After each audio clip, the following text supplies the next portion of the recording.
जुलाई सन 2024 को ऐसा क्या सुबह होता है जो घर का मालिक होता है उसी को गार्ड मना कर देता है कि आप अंदर नहीं जा सकते। जिसका उस घर पर हुक्म चलता था, जिसकी उस घर में इज्जत होती थी, एक गार्ड, नौकरी करने वाला एक सिक्योरिटी गार्ड उसी को मना कर देता है कि आप घर में नहीं जाएंगे।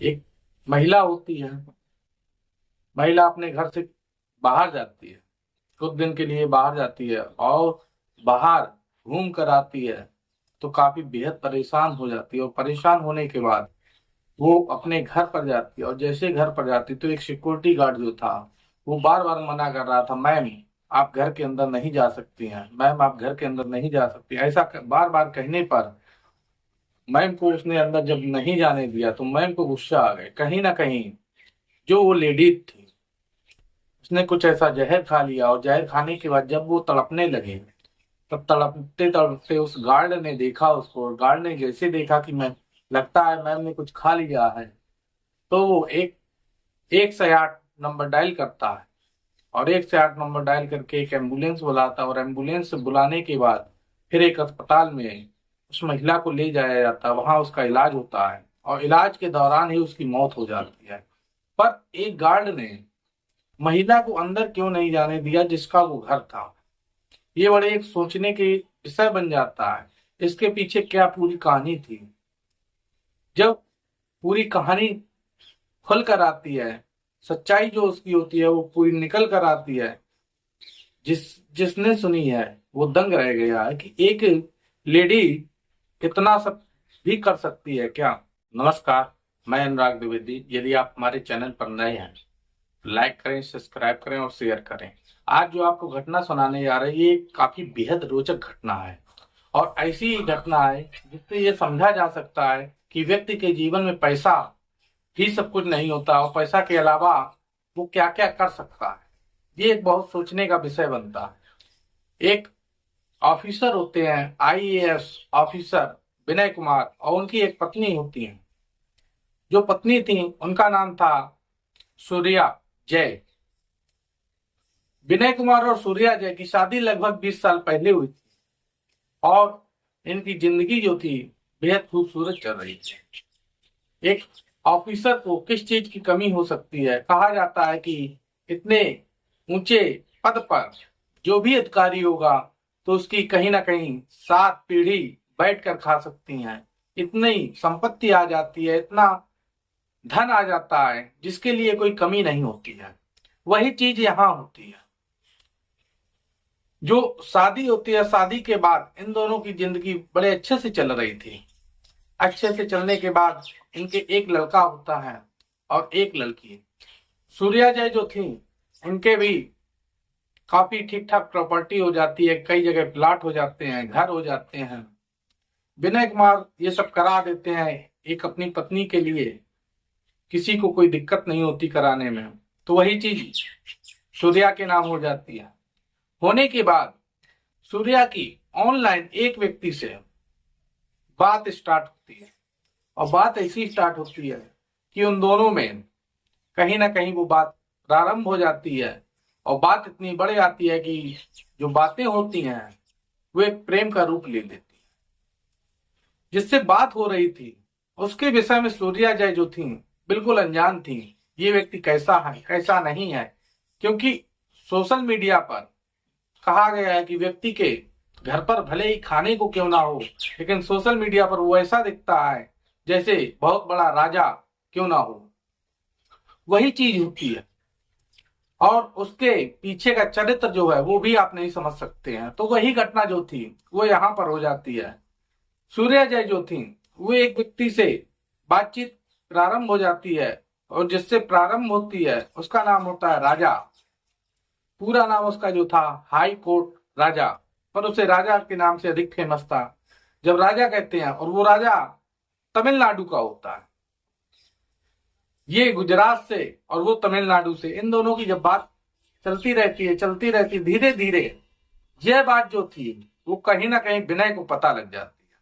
जब विनय को पता लगती है तो विनय अपनी पत्नी को समझाने का पूरा प्रयास कर लेते हैं क्योंकि एक अधिकारी है तो वो अपने हिसाब से अपनी पत्नी को डील कर रहा था कि देखो, जो उम्र है तुम्हारी वो अधिक हो गई है और एक बेटा और एक बेटी है, वो भी जवान हो रहे हैं।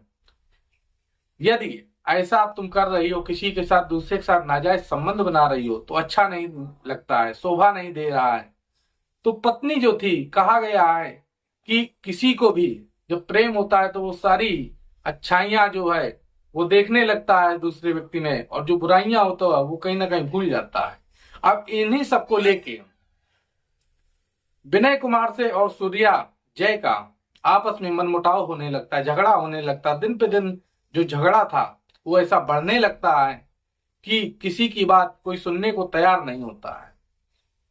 वही नवंबर और दिसंबर के आसपास सन 2023 में सूर्या जय जो थी वो राजा से बात करती हैं, और राजा उनसे बात करते करते उनको अपने पास बुलाते हैं। इसके पहले भी कई बार वो जा चुकी थी, और जाने के बाद जब दोबारा उसको बुलाते हैं, राजा उसको भड़का देता है कि जो आपके पास संपत्ति है ऐसा करो, उसको लेकर आ जाओ, कहीं ना कहीं यहीं पर एक बिजनेस डाला जाएगा।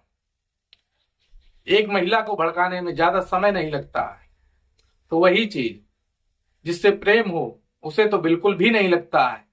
तो राजा जो था वो समझाता है, सूर्या जय जो थी वो अच्छे से समझ गई थी, तो वो एक लोन कराती है, और लोन जो कराती है वो एक लेडीज से कराती है जिसका नाम था लक्ष्मी। लक्ष्मी से जब लोन होता है तो लोन जो था उसका इंटरेस्ट इतना अधिक था कि एक व्यक्ति, साधारण व्यक्ति नहीं दे सकता था। जैसे लोन होता है, लोन कराने के बाद वो वहां पर जाती हैं, तमिलनाडु जाती हैं। तमिलनाडु में एक मुदरई, सेक्टर 19 में एक मुदरई आता है, मुदरई पहुंचती हैं।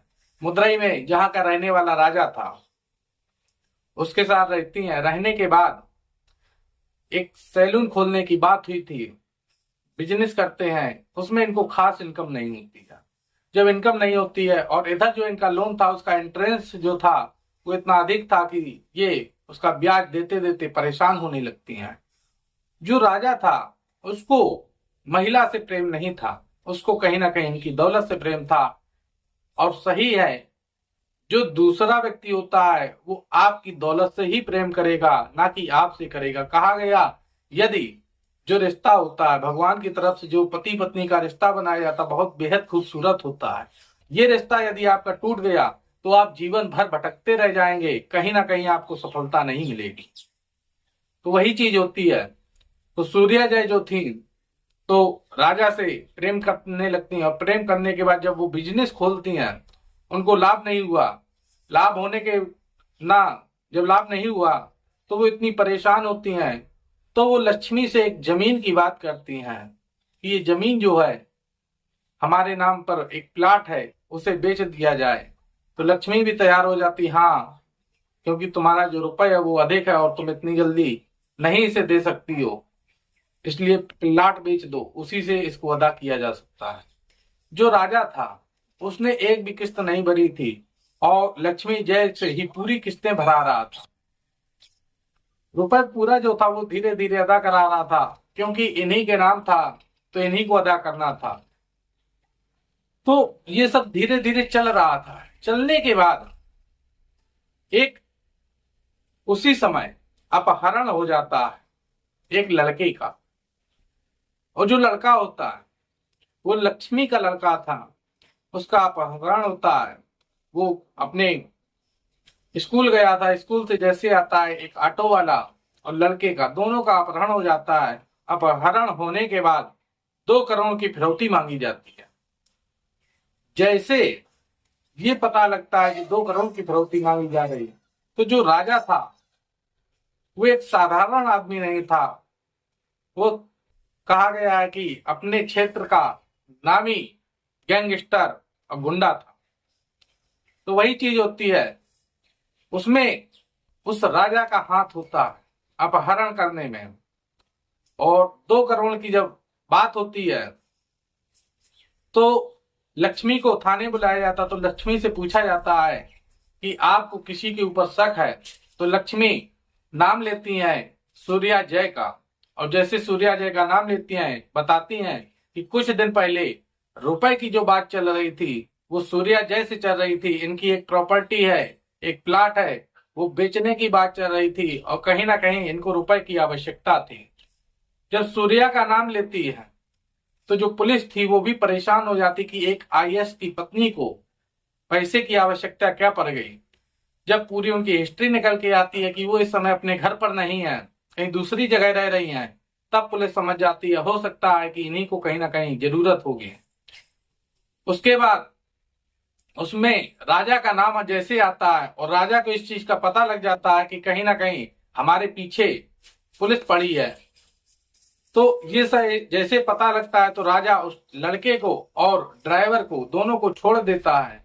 छोड़ने के बाद वो सलामत घर पर आ जाते हैं। जब उनसे पूछताछ की जाती है तब वो बताते हैं कि वही 4 या 5 लोग रहे होंगे जिन्होंने पकड़ा था, और पकड़ने के बाद एक जगह ले गए सुनसान जगह में, और पता नहीं फिर उनको ऐसा क्या हुआ जिससे वो फिर हमें छोड़ गए। जब ऐसी बात पुलिस को पता लगती तो पुलिस समझ जाती है कहीं ना कहीं ये एक डर है, और डर के चलते छोड़ गए हैं। जब ये सब चल रहा था इसी बीच में अब राजा को पुलिस ढूंढने लगती है, और जो सूर्या जय थी वो भी समझ जाती हैं कि ये राजा साधारण व्यक्ति नहीं है, एक गैंगस्टर है, मैं यहाँ आके बुरा फंस गई हूं। अब वो एक चिट्ठी लिखती हैं, और चिट्ठी जो लिखी थी वो मुख्यमंत्री को लिखती हैं तमिलनाडु के, पूरा बाकायदे लिखती हैं कि मैं गलत जगह आके फंस गई हूँ राजा के चक्कर में, जो मुझे नहीं पता था, और जो मेरे पति हैं वो बहुत सही हैं, उम्मीद करते हैं।